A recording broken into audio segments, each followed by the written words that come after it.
자, 이번에는 25년 1회 산업기사협력의 회로론 20문항을 살펴보도록 하겠습니다. 자, 여기 61번을 보시면 정연파의 파고율은? 하고 물었습니다. 자, 그럼 여기서 우리가 짚고 넘어갈 게 있습니다. 어떤 게 있느냐? 일단 파고율을 했을 때 우리가 떠올릴 수 있는 거 최, 실, 평, 고형이 있더라. 자, 이때 최는요 최대값을, 실은 실효값을, 평은 평균가, 고는 파고율, 형은 파형률을 의미를 할 겁니다. 자, 그래서 다시 최, 실, 평, 고, 형 기억하신 다음에 지금처럼 파고율을 물어요. 그러면 최대값에다가 실효값을 나눈 형태로, 만약에 파형률을 물으면 실효값에다가 평균값을 나눈 형태로 처리해 가면 되겠습니다. 자, 그럼 여기서 일단 물어본 것은 정연파야, 그죠? 그러면 이것도 한번 떠올려 봅시다. 여러 가지 파형에 대한 실효값과 평균값.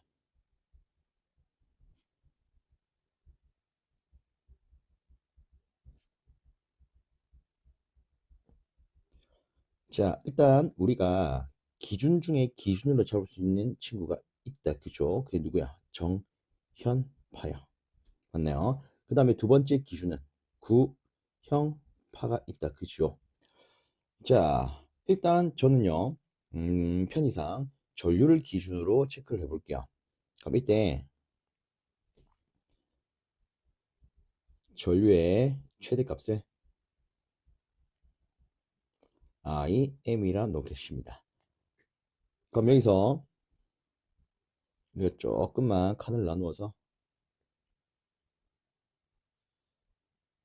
체크를 좀 해보면, 자, 첫 번째 우리가 쓸 것은 실효값입니다. 두 번째는 평균가. 자, 일단은 저는 정연파의 실효값을 짜고 싶어요. 그럼 어떻게 하면 될까요? 제값에다가 루트 1을 나누면 됩니다. 그쵸? 자, 그 다음에 평균값을 표현하고 싶어요. 그럼 이때는요, 최대값에다가 이빠이를 취하면 됩니다. 그렇죠? 우리가 합격하려면 이빠이 암기해야 되지 않겠습니까? 그래서 이빠이 기억을 해주세요. 자, 그 다음에 구형파 같은 경우에는 얘는요, 제값이나 실효값이나 평균값이나 다 같은 특징을 가지고 있습니다. 그죠? 자, 그럼 여기서 이제 서브적으로 볼 것은 정현 반파와 구형 반파가 됩니다.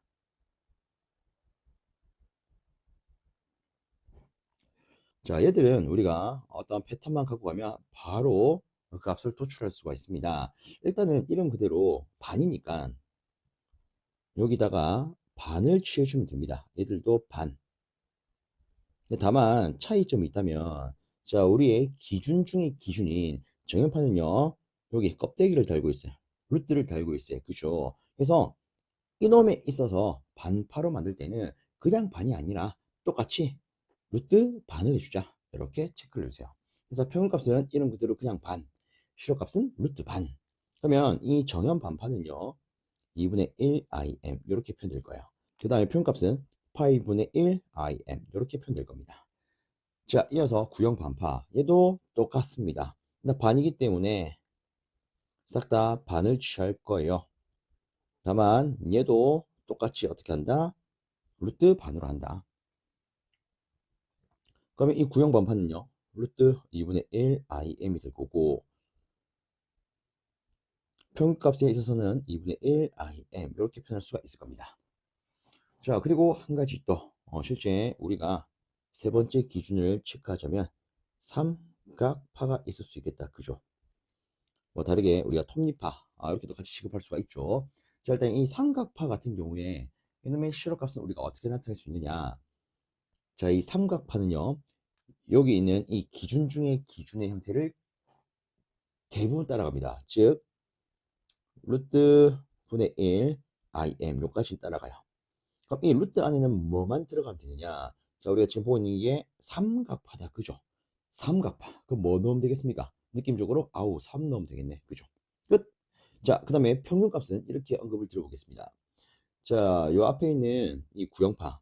구형파 같은 경우에는 생김새가 사각형처럼 생겼지 않습니까? 그래서 얘를 우리가 다르게 뭐 사각파 이런 식으로 생각할 수 있겠죠. 자, 그럼 여기서 이렇게 보겠습니다. 우리가 어떤 사각형을 대각으로 잘라요. 그럼 누가 됩니까? 삼각형이 된다. 그죠? 맞습니까? 그래서 이 삼각파는 사각파를 절반 쪼개면 되더라. 해서 2분의 1 im 이런 식으로 들고 가 보시면 조금이라도 더 편하게 들어갈 수 있지 않을까 싶습니다. 자, 그러면 이제 답 골라봅시다. 어쨌든 지금 필요로 하는 것은 정연파의 파고율이에요. 그쵸? 그럼 여기 있는 최실평 고형에서 파고율 관계식 들고 오겠습니다. 이 친구는 실효값분의 최대값 하면 된다. 그죠? 여기다가 그대로 쓰겠습니다. 최값은 제가 애초에 im으로 놨어요. 실효값은 루트 2분의 1 im 되겠죠. 그럼 여기서 요놈 날라가고요. 정리하면 루트 2 다시 1.414가 되더라. 그래서 우리가 고를 수 있는 답안은 여기 있는 2번이 되겠습니다. 자, 이어서 아래쪽에 62번. 저항이 100옴이고 인덕턴스가 10mH 부하에 이런 전압을 인가할 때 유도성 리액턴스는 하고 물었습니다. 자, 일단은 우리가 알고 있는 이 유도성 리액턴스는 다르게 표현했을 때, 일단 크기만 따지면 이렇게 표현할 수가 있습니다. 오메가 L요. 맞습니까? 지금 보시면 인덕턴스가 여기 나와 있어요. 그렇죠? 그럼 여기다가 우리가 10mH를 넣으면 되는데, 이제 요 놈이 문제네요. 자, 여기 지문에 보면 이 전압의 순시값이 나와 있습니다. 그죠? 그럼 이때 우리가 하나 조금 체크를 하면 순시값의 기본 꼬라지가 어떻게 됩니까? 최대값 사인 오메가 t 플러스 마이너스 세타 이렇게 된다. 그죠? 자, 지금 보면 요 놈이 뭐인 걸 알 수 있겠습니까? 오, 최대값. 그죠? 그러면 얘는 세타. 다르게 위상이다 볼 수 있다. 그죠? 자, 그러면 여기 317, 요 놈은요. 자, 보세요. t 앞에 있는 게 누굽니까? 바로 오메가 각주파수가 되죠. 그렇죠. 물론 한 가지만 더 체크하면 오메가는 2파이 f로도 표현할 수가 있어요. 맞네요. 자, 어쨌든 t 앞에 있는 것은 각주파수가 됩니다. 근데 여기 317이 있네요. 그럼 이것 자체가 뭐가 되겠습니까? 오메가가 되겠죠. 그럼 끝났습니다. 오메가 자리에다가 377 놓고 L 자리에다가 10 곱하기 밀리니까 이렇게 넣으면 끝나겠죠. 자, 그래서 계산하면 그 결과는 3.77옴이 나옵니다. 그래서 답은 2번.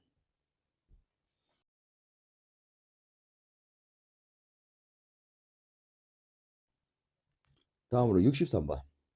기본파의 80%인 제3고주파, 60%인 제5고주파를 포함하는 전압의 외형률은 하고 물었습니다. 자, 외형률. 일단 공식 한번 떠올려 보겠습니다.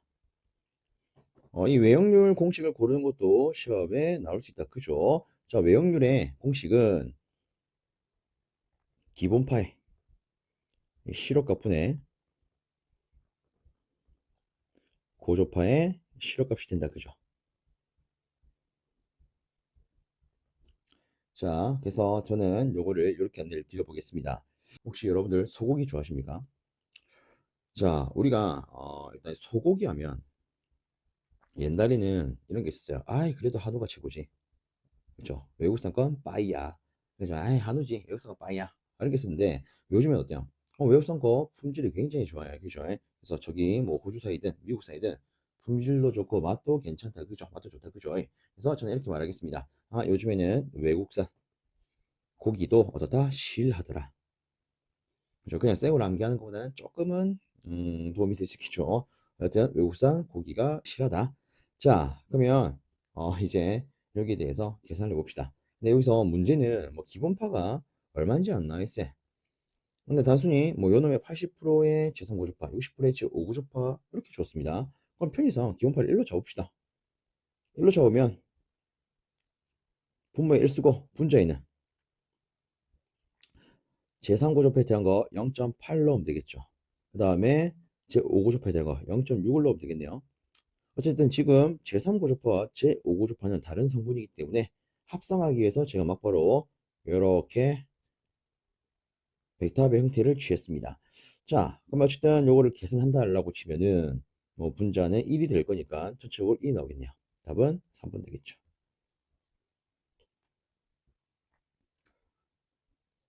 자, 다음으로 64번.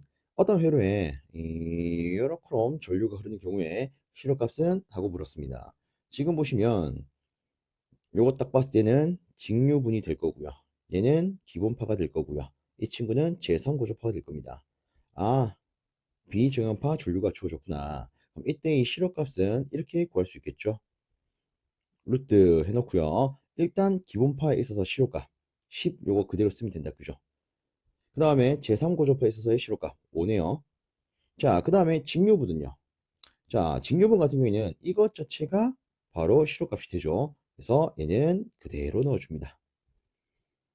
그래서 계산을 때리면 이 친구의 값은 12.25 나와서 대략적으로 1번을 답으로 고를 수 있겠더라. 이렇게 볼 수 있습니다.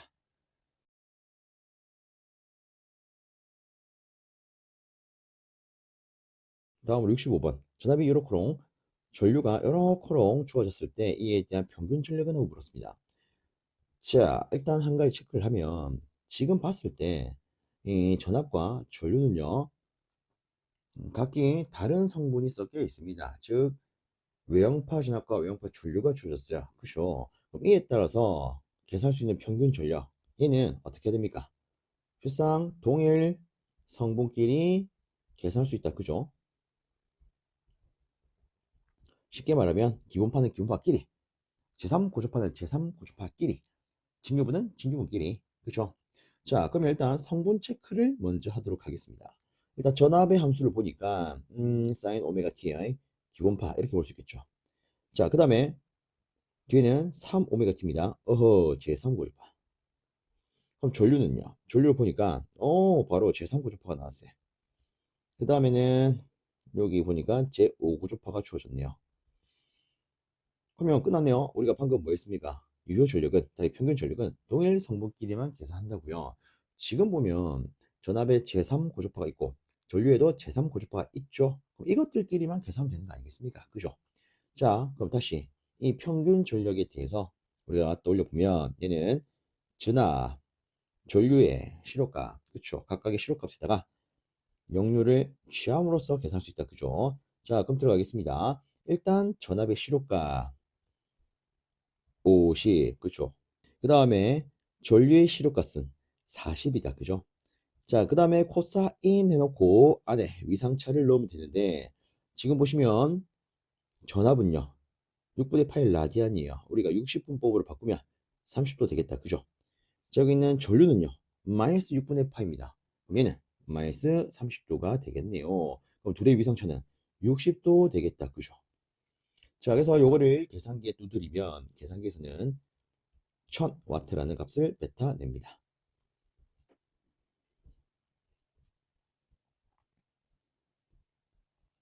다음으로 아래쪽에 66번. 불표혈에서 영상분이 존재하는 삼성혈의 구성은 어떻게 됩니까? 라고 물었습니다. 자, 일단 영상분이 존재하려면 뭐가 있습니까? 접지요. 그리고 뭐 이걸 통해서 우리가 또 생각할 수 있는 건 중성선도 있겠다. 그죠? 자, 그럼 여기 주어진 선지에서 얘들이 실질적으로 존재할 수 있는 방식은 삼상, 사선식, YY 계선밖에 없다. 그죠? 그죠? 그래서 답은 바로 4번 되겠습니다. 다음으로 67번. 다음과 같은 회로의 공진시 어드미터스는 물었습니다. 솔직히 이런 문제 나오면 그냥 L분의 R시네 이렇게 들고 가는 게 쏙 편할 수 있습니다. 자, 우선에 제가 한번 진행은 해 볼게요. 자, 일단은 이 회로에 있어서 어드미터스를 먼저 체크해 보도록 하겠습니다. 자, 저는 이렇게 한번 짜볼게요. 이 부분에 대한 것을 Z1, 이 부분에 대한 것을 Z2라고 적겠습니다. 즉 위쪽 회로에 대한 임피던스를 Z1, 아래쪽 회로에 대한 것을 Z2. 자, 일단 이놈들끼리는 병렬 아닙니까? 그죠? 그러면 우리가 이 어드미터스로 표현할 때는 일단 이렇게 놓을 수 있을 거야. 이놈의 역수를 y1, 이놈의 역수를 y2라고 한다면 전체 합성 어드미터스는 y1 더하기 y2가 될 겁니다. 맞습니까? 병렬이니까. 병렬에서는 어드미터스는 그냥 냅다 다룰 수 있죠. 자, 그러면 여기 에이타가 우리가 방금 체크했던 각각의 임피던스 꼬라지로 바꿔서 쓰면은 이렇게 쓸 수가 있을 거예요. 그렇죠. 그러면 여기서 이 Z1과 Z2를 다시 한번 표기를 해보도록 하겠습니다. 일단 Z2는 요놈들의 합성이다. 그죠? 그러면 이렇게 쓸 수 있겠네요. 다시 Z2는 R 더하기 J 오메가 L이야. 자, 그럼 여기 있는 Z2는 C만 있으니까 이렇게 쓸 수 있겠네요. J 오메가 C분의 1이요. 그쵸? 자, 그러면 우리가 여기 있는 각각의 Z1과 Z2를 여기다가 넣어서 이제 정리를 해보도록 하겠습니다. 그럼 아래쪽에 타 있을게요. 어드미터스는 자 여기 Z1 자리다가 이걸 넣으면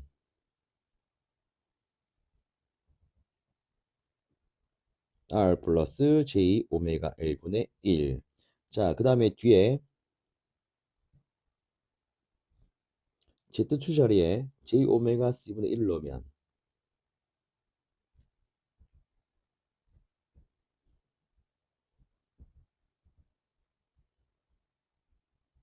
이렇게 되겠죠.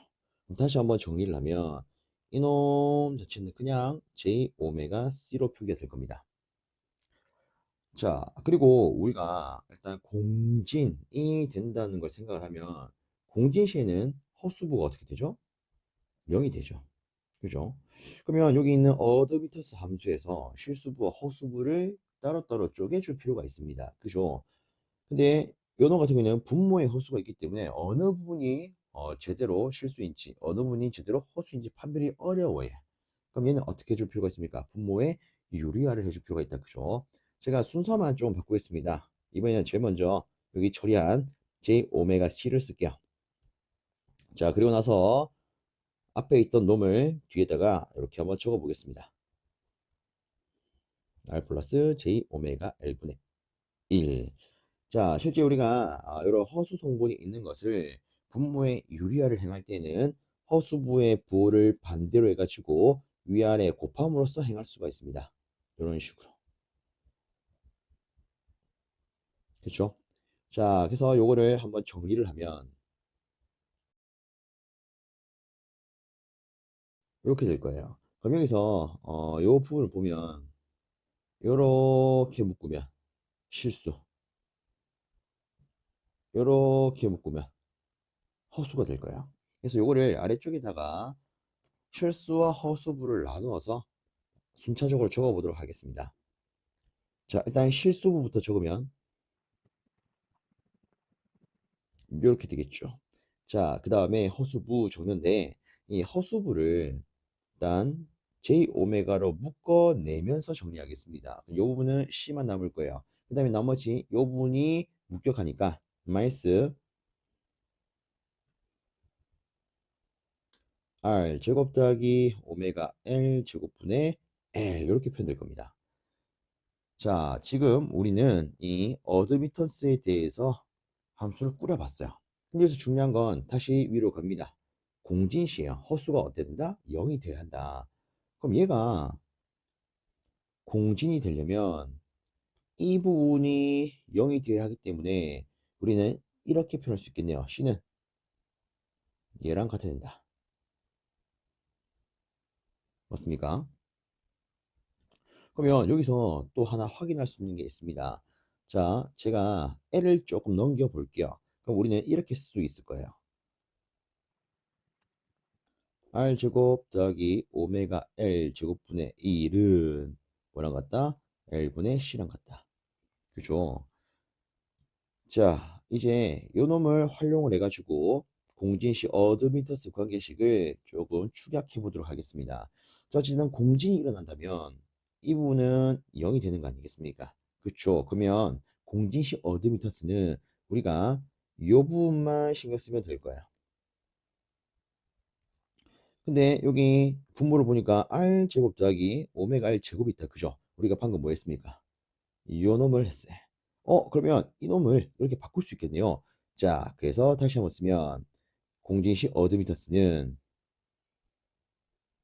L분의 RC가 됩니다.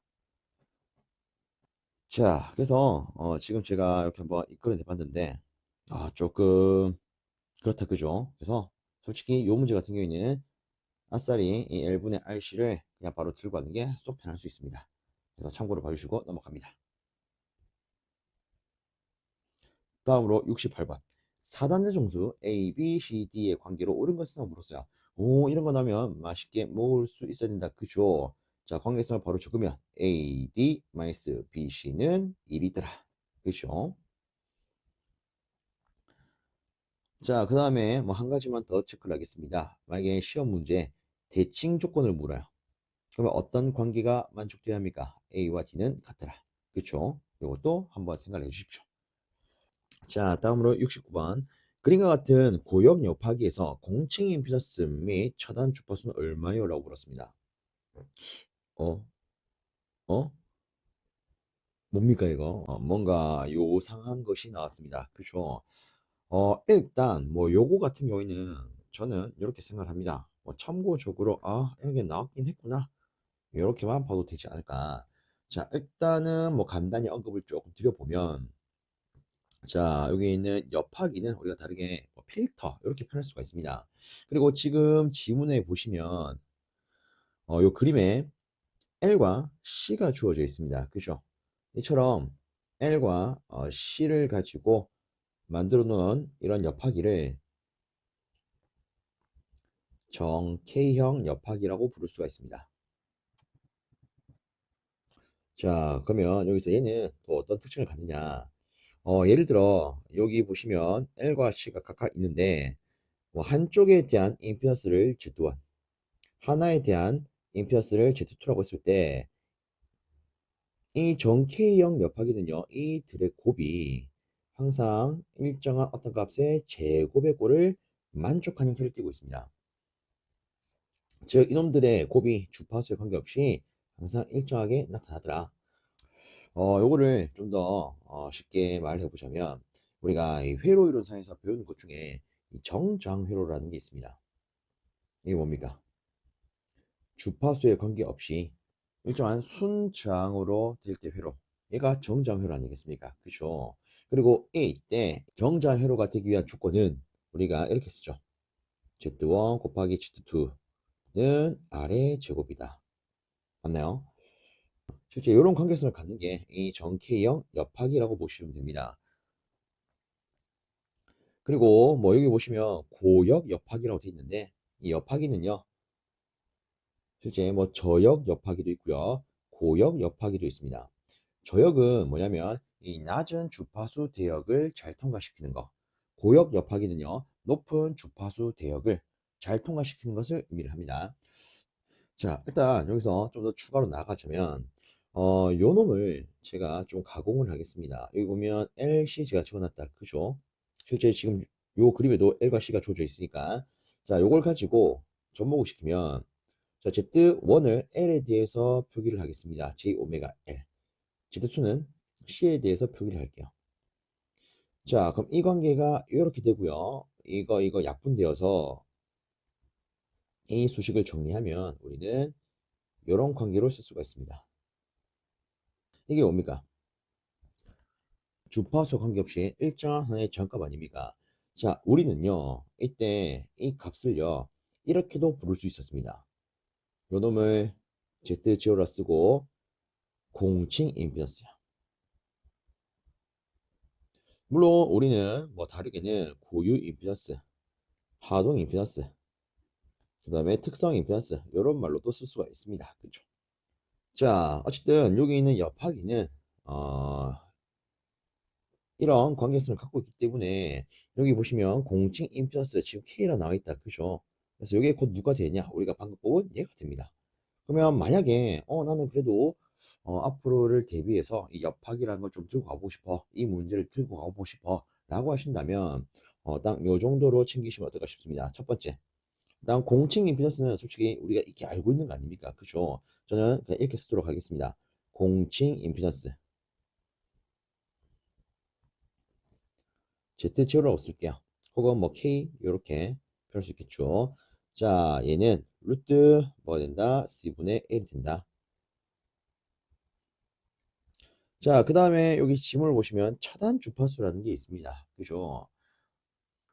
이 차단 주파수라고 하는 것은 간단히 말하면 신호의 최대 이득으로부터 마이너스 3dB 떨어진 지점. 좀 더 쉽게 말하면 어떤 신호의 통과와 차단을 나눌 수 있는 주파수, 즉 통과와 차단의 경계가 되는 주파수를 차단 주파수라고 한다라고 보시면 되겠습니다. 자, 그러면 이 차단 주파수는 우리가 저역 옆학이냐, 고역 옆학이냐에 따라서 조금 달리 표현할 수 있는데 저는 요거를 이렇게 드릴게요. 어쨌든 이 옆학이는 이 전K형 옆하기는 이런 관계를 쓰기 때문에 우리가 지금 임피던스에 대한 관계식을 이렇게 뽑아냈습니다. 그죠? 그러면 요거를 이렇게 한번 들고 가봅시다. 우리가 예를 들어 L만 따져요. 또는 C만 따져요. 그럼 다시 L만 따졌을 때 이때 임피던스가 우리 방금 했던 것처럼 J 오메가 L 아닙니까? 그죠? 그러면 이때 크기만 쓴다라고 생각을 해보세요. 그러면 그냥 오메가 L 끝일 거예요. 자, Z2도 물론 정확하게 J 오메가 C분의 1로 쓸 수 있겠지만 J 없이 나머지만 쓴다라고 생각해 봅니다. 그러면 이때 얘는요 우리가 이 파이 FL로도 쓸 수가 있을 거고요. 아래쪽에 있는 것은 이 파이 F C분의 1로 쓸 수가 있을 거예요. 자, 우리가 차단 주파수의 관계식을 짤 때에는 요 틀을 기준으로 들고 간다 라고 생각하시면 좀 편하게 들고 갈 수가 있습니다. 물론 이제 추가적으로 하나 더 하자면 저역 여파기로 해석을 할 때는 여기다가 여기 있는 1을 생략을 해주시고 고역 여파기로 해석할 때는 여기 있는 각각 1을 2배씩 증가시켜 주시면 됩니다. 자, 그러면 저역 여파기에 대해서부터 먼저 한번 보도록 하겠습니다. 자, 일단 이 저역 여파기는 보면 뭐 L에 대한 거, C에 대한 거 두 개로 표현할 수 있을 겁니다. 그죠? 자, 그러면 일단 쓸 때는 어떻게 한다? 이 꼬라지를 그대로 쓴다. 다만 이놈 자리를 이 공칭 임피던스로 넣어주세요. 그러면 L을 기준으로 표현했을 때는 이렇게 쓸 수가 있을 겁니다. 공칭 임피던스는 일단 여기 있는 숫자 1을 1로 바꿔줍니다. 즉 절반으로 나눈다. 그러면 이걸 이렇게도 체크해 봅시다. 저형이 곱하기 같은 경우에는 요 관계식에서 숫자 2를 어떻게 한다? 절반으로 쪼갠다. 그럼 고역 곱하기 같은 경우에는 기존에 있던 숫자 2에다가 2를 곱한다. 그러면 이 저역 곱하기에 대해서 다시 썼을 때 이 친구는 by FL 이렇게 쓸 수가 있을 겁니다. 그럼 이때 주파수가 뭐가 된다? 차단 주파수. 그럼 요거를 차단 주파수에 대해서 바꾼다면 이렇게 쓸 수가 있을 겁니다. 파이 L분의 Z0에. 그쵸? 자, 그 다음에 이 C 관계에 대해서 표현해 본다면 이렇게 쓸 수가 있겠죠. 공칭 임피던스는 자, 이를 쪼개줍니다. 그러면 파이 FC분의 1요. 이때 주파수가 누구? 차단 주파수. 자, 그럼 얘를 다시 차단 주파수 관계식으로 바꾸면 파이 C 공칭 임피던스분의 1 이렇게 표현할 수가 있을 겁니다. 자, 그 다음으로 고역 옆하기에 대해서도 표현을 해보겠습니다. 자, 얘도 L에 대해서 표현을 먼저 해보자면 공칭 임피던스는 자, 이제는 요 앞에 있는 숫자에다가 1을 곱하면 되겠죠. 그럼 얘는 4 파이 FL 이때 주파수가 누구? 차단 주파수. 자, 그래서 얘를 차단 주파수에 대해서 수식을 바꾸면 이 친구는요 4 파이 L분의 공칭 임피던스 이렇게 표현할 수 있을 겁니다. 다음으로 C 관계식으로 표현한다면 자, 요걸 가지고 다시 봤을 때 4 파이 F C분의 1로 쓸 수가 있겠네요. 이때 주파수 누구? 차단 주파수. 그러면 요 놈을 다시 차단 주파수에 대해서 표현한다면 이렇게 쓸 수 있겠죠. 4 파이 C 공칭 임피던스 분의 1요. 자, 그래서 만약에 요 옆하기에서 난 좀 들고 갈래. 그러면 한 요 정도 우리가 챙길 수 있겠습니다. 자, 근데 솔직히 뭐 이 옆하기 같은 경우에는 그렇죠. 우리가 볼 일이 거의 없어요. 그죠? 그래서 제가 미리 말했던 것처럼 참고적으로 보시는 게 어떨까 싶습니다. 자, 일단은 우리가 여기서 물어보는 값을 한번 도출해 보면 일단 공칭 임피던스요. 어렵게 생각하지 마시고 공칭 임피던스 우리가 방금 봤지 않습니까? 다르게는 뭐였다? 여기 있는 거 고유 파동 특성 임피던스였다. 그러면 L과 C가 있으니까 이렇게 쓸 수 있겠죠. 공칭 임피던스 K는 여기에 L과 C가 주어졌으니까 막부로 루트 C분의 L이더라. 그러면 여기다가 여기 주어진 거 그대로만 넣으면 될 겁니다. C값은 0.01 곱하기 10의 마이너스 6승이 될 거야. 마이크로니까. L값은 2.5 밀리니까 10의 마이너스 3승. 자, 그래서 이거를 계산기로 두드리면 500옴이 나옵니다. 자, 그 다음에 두 번째로 차단 주파수. 자, 일단 요 놈이 고역 옆하기라 나와 있어요. 그죠? 그러면 우리가 짠 것 중에 하나를 가지고 계산하면 될 겁니다. 자, 저는 요 관계식을 가지고 한번 짜볼게요. 4 파이 L분의 Z0. Z0가 아니고 지금 우리가 K로 쓰고 있으니까 K.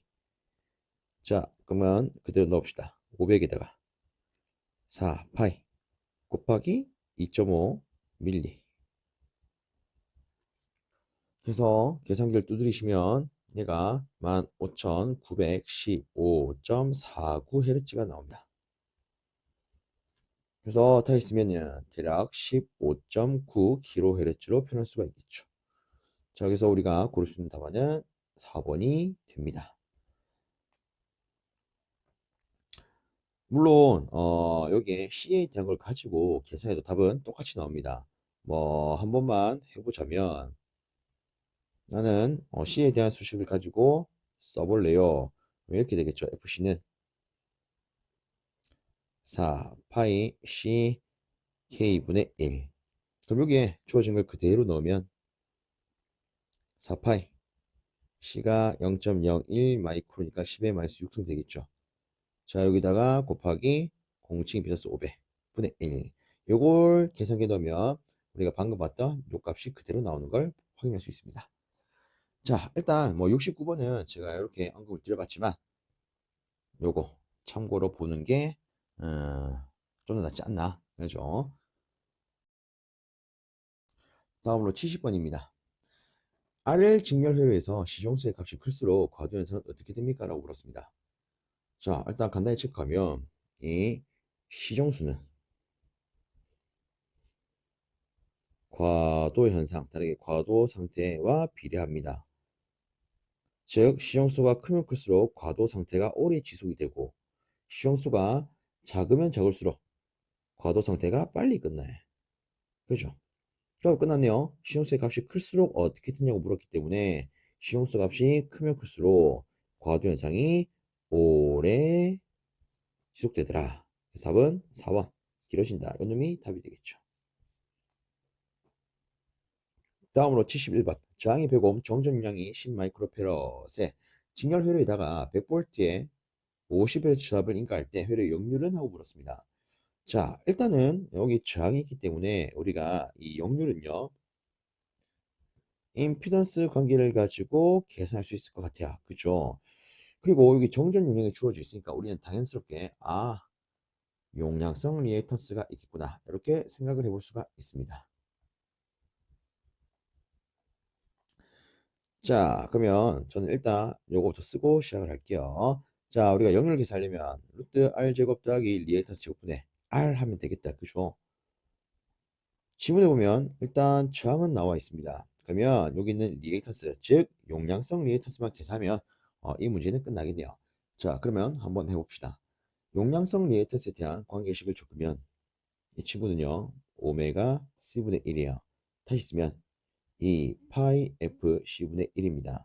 그럼 여기다가 주어진 거 그대로만 넣으면 되겠다. 그죠? 그래서 이 파이에다가 50Hz 그리고 C값이 10 마이크로.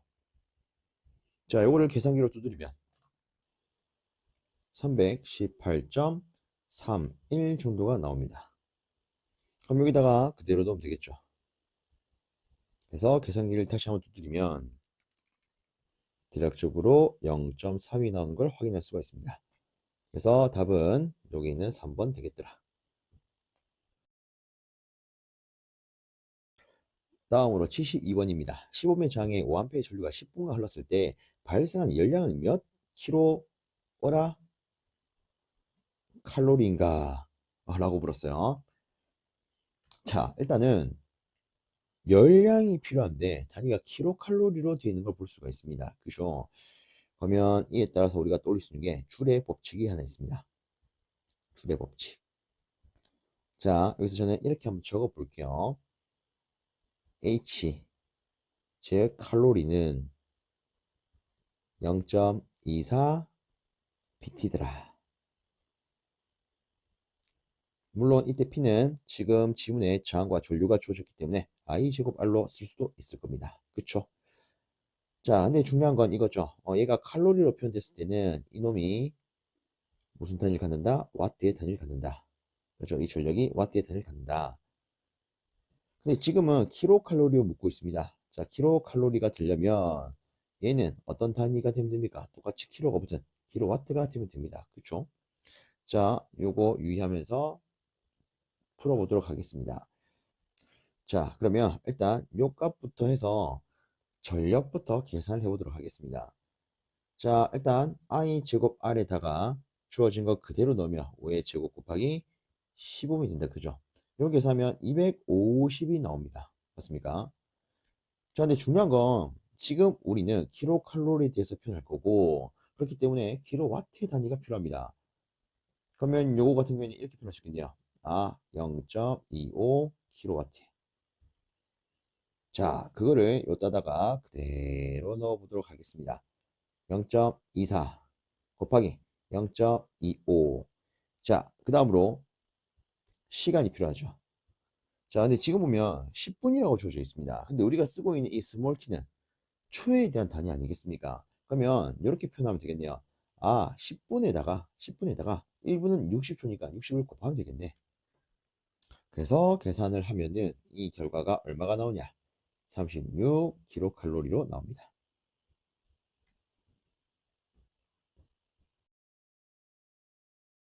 다음으로 73번. 그림과 같은 회로의 출력 전압, 요놈의 위상은 입력 전압, 요놈의 위상보다 어떻게 됩니까? 라고 물었습니다. 우선에 제가 간단하게 죠 자, 우선에 요놈 같은 경우에는요, 우리가 전달함수를 세워서 해석할 수도 있고요. 혹은 그림 자체의 꼬라지를 가지고, 즉 회로의 형태를 가지고도 답을 골라낼 수 있습니다. 일단 저는 이렇게 안내를 조금 드려볼게요. 우리가 뭐 이런 식의 회로를 가지고 출력의 위상을 조정하는 것을 보상기라고 부릅니다. 보상기. 예를 들어 출력 측의 위상을 앞당기면은 진상보상기, 뒤로 늦추면은 지상보상기, 이런 식으로 부를 수가 있습니다. 자, 그러면 이렇게 뭐 한번 들어볼게요. 자, 예를 들어 여기에 어떤 회로가 있습니다. 여기를 입력, 요측에 걸리는 것을 출력이라고 놓겠습니다. 만약에 입력단 측에 앞쪽에 C가 와요. 여기는 지금 L이 있지만 L이 아니라 C가 옵니다. 이때를 뭐라고 하느냐? 진상보상기라고 합니다. 진상보상기. 자, 그리고 하나 다시 체크를 하면, 자, 여기 빈 공간에다가 좀 체크를 해봅시다. 제가 방금 이런 말 했어요. 진상보상기는 어떤 장치다? 출력의 위상을 앞당기는 거다. 그렇죠? 즉, 출력의 위상이 앞세.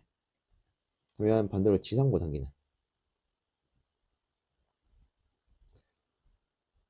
출력의 위상이 뒤집니다.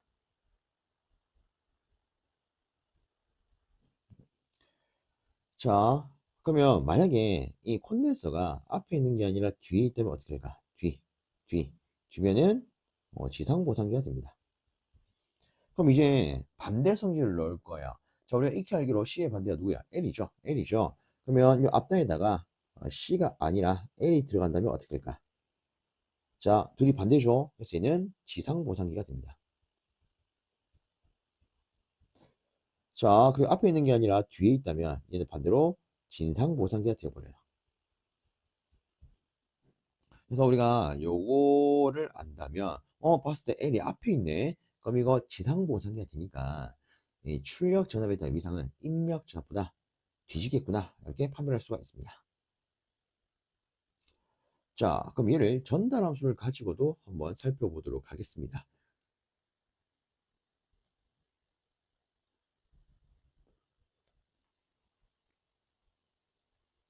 자, 우리가 전달 함수를 한번 짜보면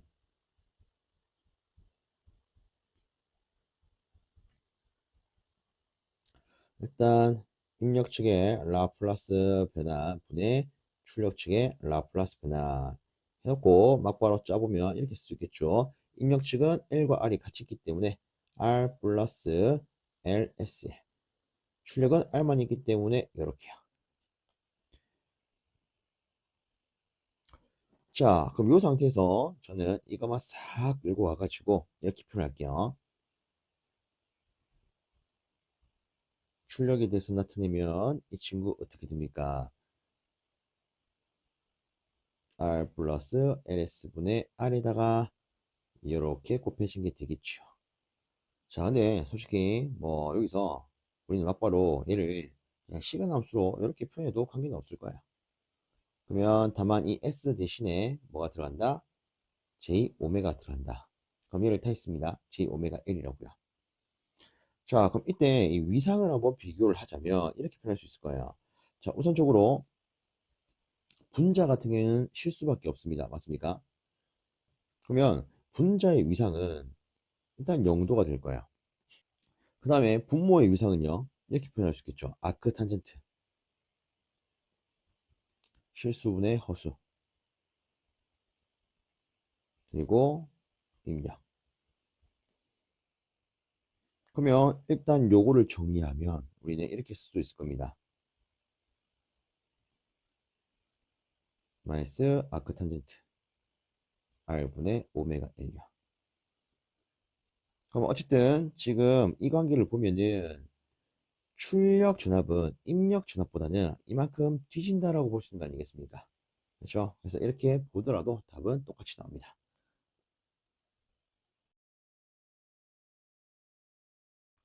다음으로 74번. 다음 혈에서 장 25회 흐르는 전류는 하고 그렇습니다. 일단 요 같은 경우는 실제 뭐 여러 가지 풀이법이 있을 겁니다. 일단 제가 한 가지를 먼저 언급 드려보자면 보니까 전화번도 있고 전류원도 있네요. 그러면 우리가 가장 먼저 떠올릴 수 있는 거 중첩의 정리에서 되구나. 그쵸? 자, 중첩의 정리를 가지고 한번 보겠습니다. 이거는 중첩의 원리라고도 하죠. 자, 일단 저는요 여기 있는 전화번 기준으로 해석을 할래요. 그러면 전류는 개방시키면 된다. 그죠? 개방. 자, 그럼 이때는 여기를 조금 없애면 이외로 상태로 해석할 수 있을 겁니다. 맞습니까? 그러면 이 전화번호로부터 이 25회 저항에 흘리는 전류는 이렇게 계산할 수 있을 거예요. 얘를 뭐 I1이라고 합시다. I1은 일단 두 놈을 합하면 25가 되겠죠. 그 다음에 전압 이렇게 하면 0.8A가 되겠네. 자, 그럼 얘를 이제 돌리겠습니다. 자, 되돌려서 이제는 전류원 기준으로 해석을 할게요. 그럼 이때는 여기 있는 전화번호를 단락시켜 주면 됩니다. 이렇게요.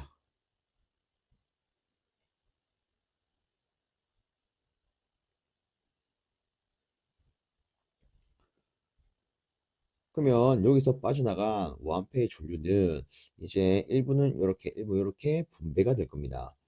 그러면 이 전류원이 여기 20옴 저항에 공급하는 전류를 I2라고 할 때 이 I2는요 여기서 전류가 분배가 되기 때문에 전류 분배 법칙을 가지고 계산하면 될 거예요. 자, 전류 분배 법칙은 병렬로 접속된 두 놈의 합분해. 누구 거 계산하고자 하는 놈이 아니라 그게 남의 거. 이렇게 쓸 수 있겠죠. 곱하기 인가되는 전체 전류. 자, 그래서 요거를 계산하면 얘는 1A가 됩니다. 그러면 이때 이 두 개의 결과를 더하면 우리가 구하고자 하는 여기에서의 전체 전류는 1.8A가 되는 걸 확인할 수가 있습니다. 그래서 답은 3번 되겠죠. 자, 저는 처음에 이 중첩의 정리를 가지고 한번 접근을 해봤습니다. 자, 이제는 요 부분을 노튼 정리를 이용을 해서 다뤄보도록 하겠습니다.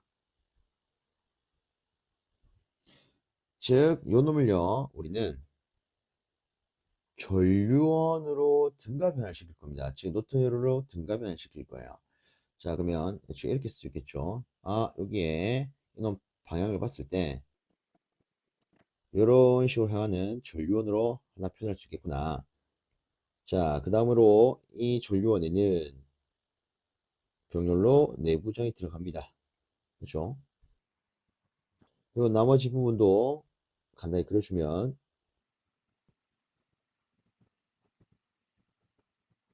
이렇게 표현될 겁니다.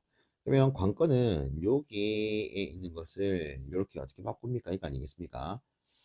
실제 요놈과 요놈은 우리가 똑같이 쓸 수가 있죠. 맞나요?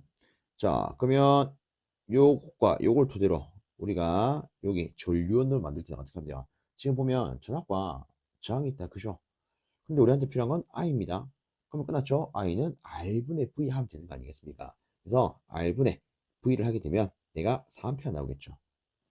그럼 여기서 우리가 요놈, 요놈 이 두 개의 전류원은 다이렉트로 병렬로 접속되어 있기 때문에 하나로 묶을 수가 있을 거예요. 그렇죠? 그래서 저는 얘를 지우고 하나로 묶어 줄 겁니다. 여기다가 9A라고요. 자, 그럼 끝났습니다. 이 상태에서 여기 쭉 나간 전류는 여기서 또 분배가 될 거예요. 그러면 전류 분배 호칙을 추가로 쓰면 되겠네요. 자, 그러면 여기 필요한 I는 병렬로 접속된 두 놈의 합분해 막바로 20으로 쓸게요. 그리고 누구 거? 남의 거 곱하기 구하면 되겠네. 그래서 이렇게 계산하시더라도 1.8A가 나오는 걸 확인할 수 있습니다. 그래서 저는 일단 이렇게 두 가지를 가지고 한번 안내를 드려봤습니다. 혹시나 시험장에 갔을 때 이런 문제가 나온다. 여러분들이 편한 방법으로 여러 머릿속에 바로 떠오르는 방법으로 이런 걸 처리해 나가시면 되겠습니다. 자, 다음으로 아래쪽에 75번. 자, 이런 함수가 주어져 있을 때 이것의 시간 함수 ft에 대한 최종값을 물었습니다. 그러면 우리는 당연스럽게 이 최종값 정리를 떠올릴 필요가 있습니다. 그쵸? 자, 그래서 최종값 정리 적어보면 시간 함수에 대해서 최종값을 표현하면 이렇게 표현이 될 거고요. 리미트 s는 무한대로 s 곱하기 fs 해서 계산할 수 있더라. 그죠? 자, 그럼 여기다가 주어진 거 그대로 한번 넣어 보겠습니다. 리미트 s는 0으로 s에다가 여기 주어진 함수를 이런 식으로 적어 줍니다.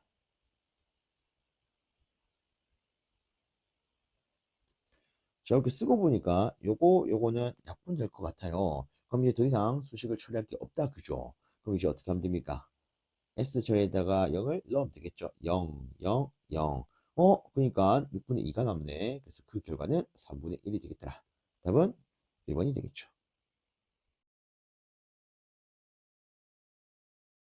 다음으로 76번.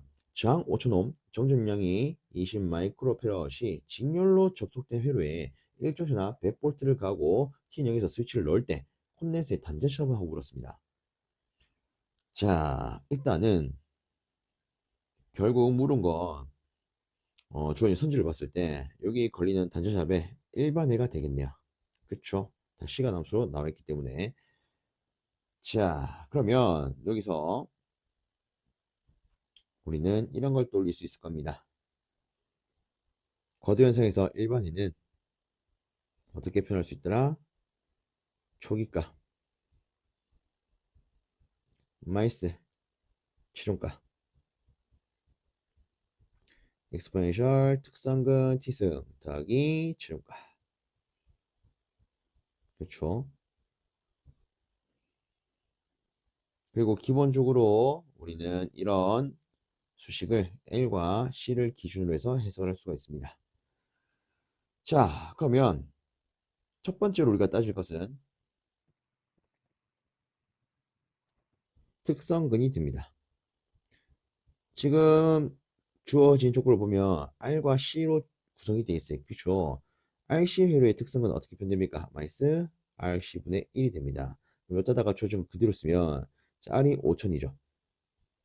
그 다음에 C가 20 마이크로입니다. 자, 요거를 계산하면 얘가 마이너스 10이 나와요. 그러면 우선적으로 이 특성근이 여기 익스포넨셜 위에 들어갈 거 아닙니까? 그럼 얘가 마이너스 10이 아닌 거 3번과 1번은 땡 처리하고 볼 수가 있죠. 우리가 찍더라도 두 개 중에 하나를 찍을 수 있을 겁니다. 자, 좀 더 정확하게 들어갑시다. 자, 두 번째. 자, 저는요, 콘덴서에 있어서 초기값, 우리가 구하고자 하는 전압의 초기값과 세 번째, 최종값을 판별할 거예요. 자, 근데 우리는 이런 걸 알고 있습니다. 지금 보면 직류 전원이 걸리는 거 아니겠습니까? 그죠? 직류 전원이 걸릴 때, 즉 전원이 온 될 때, 콘덴서는 초기에 어떻게 되더라? 순간적으로 단락이 되더라. 최종적으로는 개방이 되더라. 요거를 우리가 좀 잡고 있어야 바로 적용할 수가 있을 겁니다. 자, 그럼 봅시다. 초기에는 어떻다고요? 단락이라고요. 그러면 단락됐을 때는 전압이 걸릴 수 있습니까? 없습니까? 걸릴 수가 없다. 그죠? 그죠? 그럼 얘는 0V가 될 겁니다. 그럼 최종적으로는 개방이 되네요.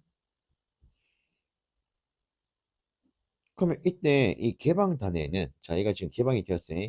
개방단에 걸린 전압은 얼마가 되겠습니까? 지금 스위치를 닫고 나서 여기 개방이 돼요. 그럼 실제 여기에 이 전압이 그대로 걸릴 수밖에 없다. 그죠? 그러면 여기는 2라고 하는 전압이 그대로 걸리겠네요. 근데 이거 얼마야? 100V야. 100V야. 그럼 끝났네요. 여기 초기 값에다가 0을 놓고 체온 값에다가 100, 100, 그리고 특성거에다가 마이너스 10을 넣어서 정리하면 우리가 필요로 하는 전압의 일반에는 여기 있는 100을 묶어냈을 때 이렇게 표현할 수 있을 겁니다. 그래서 답은 여기는 2번이 될 거예요.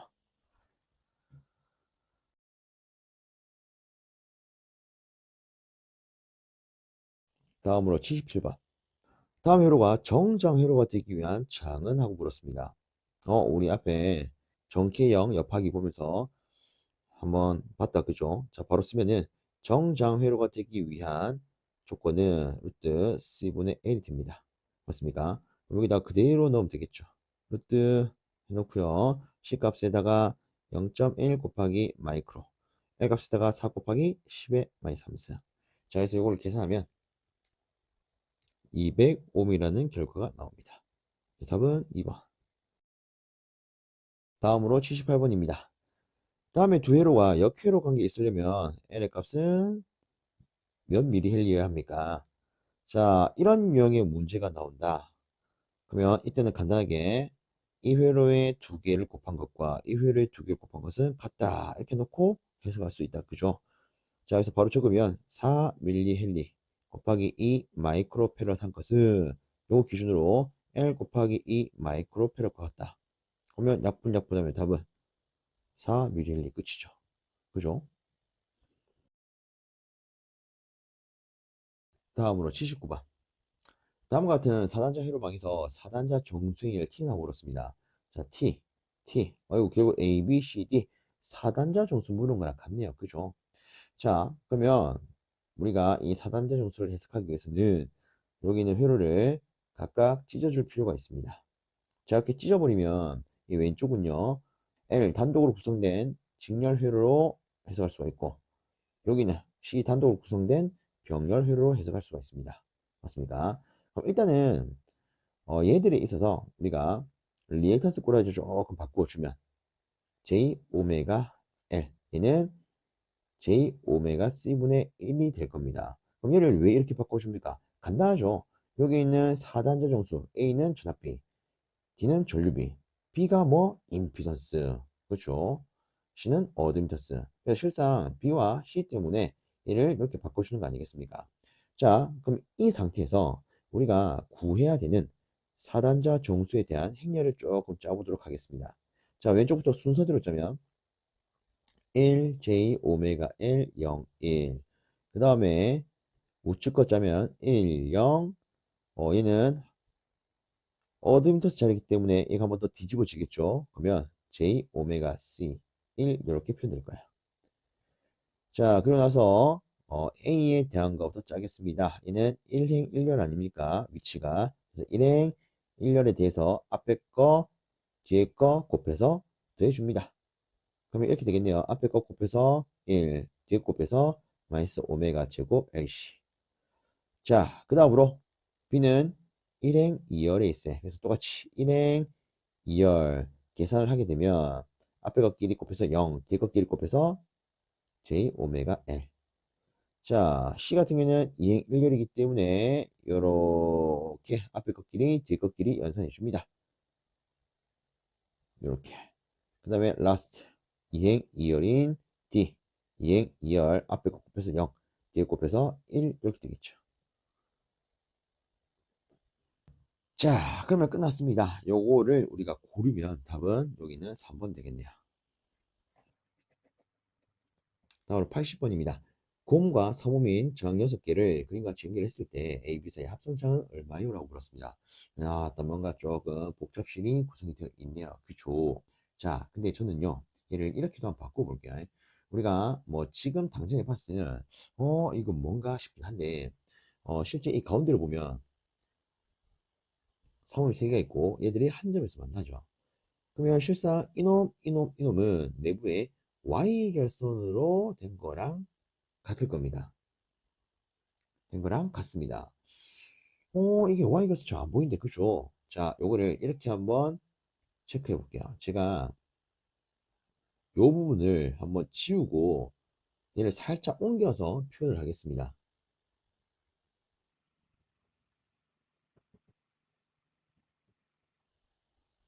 요렇게요. 그럼 요것도 조금 살짝 옮기도록 할게요.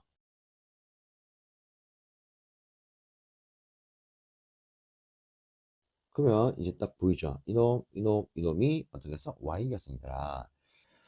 자, 그러면 얘는 어떻게 접근을 해야 될까? 뭔가 막막한 느낌이 든다. 그죠?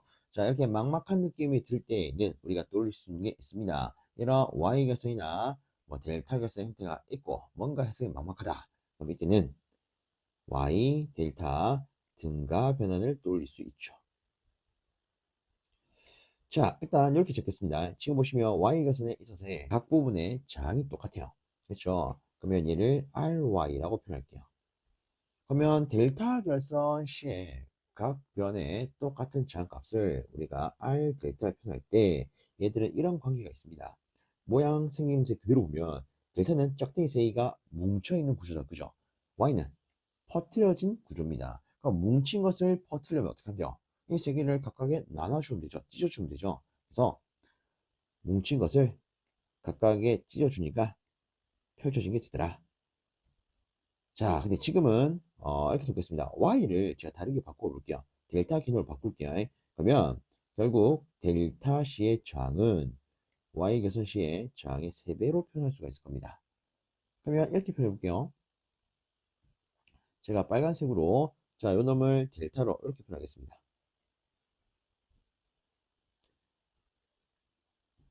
자, 그 다음에 다른 쪽도 이렇게. 그 다음에 얘는 이런 식으로 좀 표현할게요. 이렇게. 그럼 이때 델타 기준으로는 y의 3배가 되어야 하기 때문에 기준이 3이었다. 그죠? 그럼 얘는 9옴. 얘도 9옴. 얘도 9옴으로 표현되겠네요. 그럼 불필요한 부분은 지우도록 하겠습니다.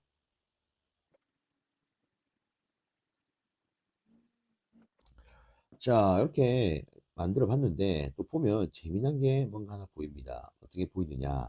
뭐라? 이놈과 이놈끼리 병렬이네. 그쵸? 그 다음에 이놈끼리 또 병렬이네. 그 다음에 요놈도 병렬로 표현이 되네. 그죠? 자, 그러면 이 각 부분을 하나씩 합성을 해주면 되겠네요. 그죠? 자, 그 봅시다. 일단 이놈과 이놈은 똑같은 구음 아니겠습니까? 그럼 합성을 하면 얼마가 될까요? 통으로 4.5옴이 될 겁니다. 맞습니까? 그러면 어쨌든 얘를 우리가 하나 묶을 거니까 저는 이렇게 표현해 볼게요. 아래쪽에다가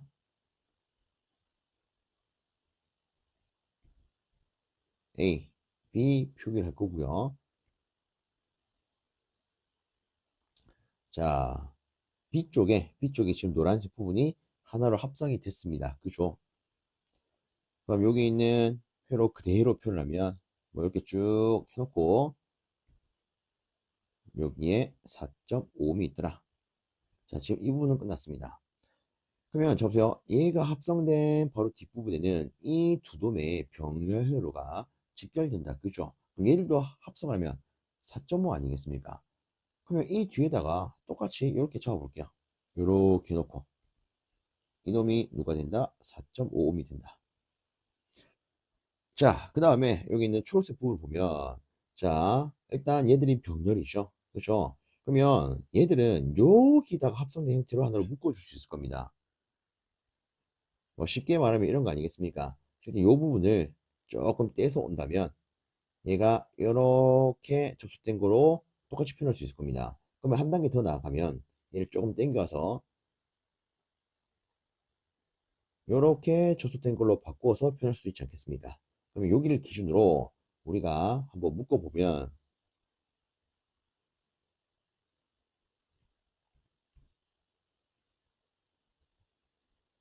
여기가 4.5 이렇게 될 거야.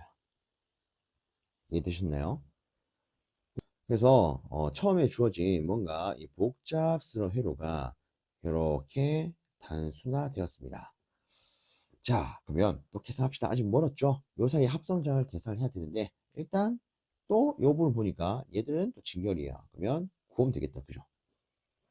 그러면 치용적으로는 여기 있는 4.5옴과 9옴이 병렬로 된 거랑 같은 거 아니겠습니까? 합성을 하면 두 놈의 합분해 곱 이렇게 놓을 수 있겠죠. 그래서 계산하면 3옴이 되겠더라. 그래서 이 놈을 답으로 고를 수 있겠습니다. 자, 이렇게 하면은 효율이론 수문항의 풀이가 끝이 납니다. 모쪼록 이 영상이 산업기사를 준비하시는 많은 분들께 조금이라도 도움이 되었으면 좋겠습니다.